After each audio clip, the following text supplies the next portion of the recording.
இங்கே வந்திருக்கின்ற எல்லா விசுவாசிகளுக்கும் இளையர்களுக்கள் எல்லாருக்கும் என் நண்பர்கள் அனைவருக்கும் என் வாழ்த்துக்களையும் வணக்கத்தையும் இயேசு கிறிஸ்துவின் நாமத்தில் சொல்லுகிறேன். எனக்கு இன்று கொடுக்கப்பட்ட தலைப்பு மன்னிப்பு. எனக்கு மன்னிப்பை பற்றி அறிந்த சில காரியங்களை இந்த கொடுக்கப்பட்ட சில நிமிடங்களில் உங்களை பகிர விரும்புகிறேன்.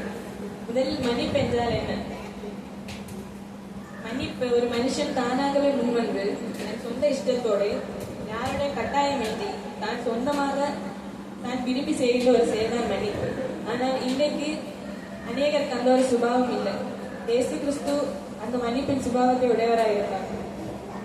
நம் சகோதரர்கள் நமக்கு விரோதமாக ஒரு பாவம் செய்யும் போது அதை நாம் மன்னிக்க மாட்டோம். ஆனால் நாம் ஒரு குற்றம் நம் சகோதரர்களுக்கு விரோதமாக செய்யும் போது அது நமக்கு மன்னிக்கப்பட வேண்டும் என்று விரும்புகிறோம். இயேசு கிறிஸ்து சொல்லுகிறார், வசனம் சொல்லுகிறது என்னவென்றால், நீ உன் சகோதரன் உனக்கு விரோதமாக பாவம் செய்தால் நீ அதற்கு மன்னிக்கப்பட வேண்டும்.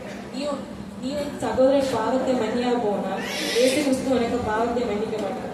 அப்போ உனக்கு பாவம் உனக்கு மன்னிக்கப்படணும் என்று நீ உன் சகோதரனுக்கு பாவத்தை மன்னிக்கணும். மத்தேயு 9ஆம் அதிகாரம் 1-2 வசனங்களை வாசித்து பார்ப்போமானால் அதில் ஒரு திமிர்வாதக்காரன் படிக்கல் கிடக்கிறதை காண்போம்.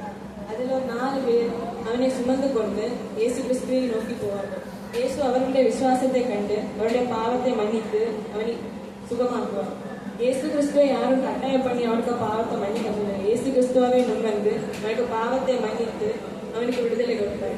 அதுபோல உலக ரட்சகர் நமக்கு ஜெபிக்க சொல்லி தரும் போதும் மத்தேயு 6ஆம் அதிகாரம் 12ஆம் வசனத்தில், என் கடனாளிகளுக்கு நான் மன்னிக்கிறது போல என் கடன்களை எனக்கு மன்னிக்க வேண்டும் என்று கர்த்தர் சொல்கிறார். அதிலே நமக்கு மன்னிக்கிறது முக்கியத்துவத்தை ஜெபத்தில் அவர் சொல்லி தருகிறார்.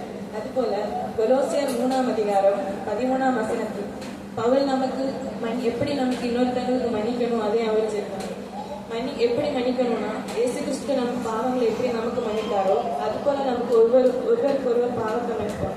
இயேசு கிறிஸ்து நம்ம ஒரு பாவத்தையும் அவர் சுமந்திருந்து நமக்காக அவர் சிலுவையில நம்ம பாவத்தை சுமந்து நமக்கு அவர் உயிரை கொடுத்தார். ஆனா நமக்கு ஏதோ ஒரு 1-2 பாவம் நம்ம சகோதரன் நமக்கு விரோதம் மட்டும் பண்ணா அந்த பாவத்தை நம்மளால மன்னிக்க முடியல. இயேசு கிறிஸ்து அப்ப அவருக்கு உயிரை கொடுத்து நம்ம பாவத்தை மன்னிக்கும் போது நம்ம சகோதரர் நமக்கு செய்த சின்ன பாவங்களை நம்மளால மன்னிக்க முடியல. அதனால ஒவ்வொருவரும் உங்களோட சகோதரோட பாவத்தை மன்னித்து சமாதானமாக இருக்கு. பாவம் செய்வதற்கு அப்புறம் மன்னிக்கிறத கேட்கிறத விட இந்த பாவம் செய்ய முன்னே கர்த்தரோட எச்சரிக்கை கேட்டு மன்னிக்கிற அந்த ஒரு இடம் கொடுக்காம இருக்கும்.